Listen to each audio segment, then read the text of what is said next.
हाय नमस्कार मित्रांनो, पुन्हा एकदा आपण आलेलो आहे आपल्या गावी आणि हा आहे महू धरणाचा. आता महू धरण फुल झालेलं आहे. फुल झाल्याच्यानंतर जे ओव्हरफ्लो पाणी असतं ते आपल्याला या ठिकाणी नदीला सोडलेलं बघायला भेटतं आहे. तर मी तुम्हाला दाखवतो. हे बघा, ही महू धरणाची भिंत आहे. त्याच्या पाठीमागे जो डोंगर दिसतोय तो पाचगणीचा डोंगर आहे. इकडे पाठीमागे डाव्या कोपऱ्यात वरती तुम्हाला पाचगणी बघायला मिळेल. आणि हा जो समोर जे तुम्हाला घरं दिसतात हे आहे पूर्णपणे आपलं महू गाव, ज्या गावावरून या धरणाला नाव पडलेलं आहे महू गाव.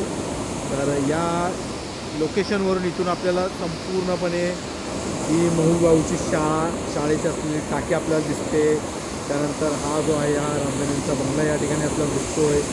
हा महू गावचा डोंगर, त्याच्या खालोखाल ही गावातील घरं. आणि या ठिकाणी मी तुम्हाला दाखवतो हे बघा, हे जे आहे हे आमचं नवीन घर जे भाऊ बांधत आहेत ते घर आपल्याला दिसतं आहे. त्याच्या पुढे काळ भैरवनाथ मंदिराचा कळस आपल्याला दिसतो आहे. त्याच्या खाली इकडे स्वामी समर्थ हार्डवेअरचं घर आपल्याला ते बघायला भेटतं आहे. आणि अशा प्रकारे हा गाव.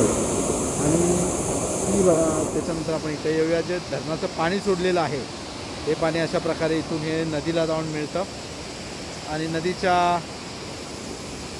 बाजूबाजूने गेलात की पुढे तुम्हाला बनातलं एक छोटंसं मंदिर बघायला मिळेल, जे मोहगावचं सीमेवरचं मंदिर आहे. आणि हा बघा, गणपतीचा सीझन आहे. थोडा रिमझिम पाऊस पडतो आहे. पूर्णपणे हिरवाईने नटलेला जो परिसर असतो तो बघायला भेटतो आहे. हिरव्या रंगाचे वेगवेगळे शेड आपल्याला या ठिकाणी निसर्गात बघायला भेटत आहेत. पुढे तिकडे डोंगर रांग आहे, त्याच्यावरती ढग आलेले आहेत. तिकडे पुढे एकदम टोकाला जर तुम्ही बघाल तर तिथे एक किल्ला आहे. त्या किल्ल्याचं नाव मला आता आठवत नाही आहे. नंतर आठवलं की मी कमेंटमध्ये नक्की तुम्हाला सांगेन. आणि हे आत्ता आम्ही कोंपेवाडी साईडला आलेलो आहे. या डोंगरामध्ये बिबटे वगैरे आहेत, बेकर आहेत, मोर आहेत, परत रानडुकरं आहेत. असे विविध प्राणी या ठिकाणी बघायला भेटतात. आणि आत्ता आम्ही इथून, ही माझी गाडी, आणि इथून आता आम्ही या धरणाच्या दुसऱ्या बाजूने वाघावमध्ये जाणार आहे. दरवर्षी मी गणपती आलो की वाघावला एक चक्कर नक्की मारत असतो. तर बघूया यावेळी वाघाव कसं दिसतंय आपल्याला ते. तर हे असं निसर्गरम्य असं हे नटलेलं महू धरण आणि हे आमचं गाव.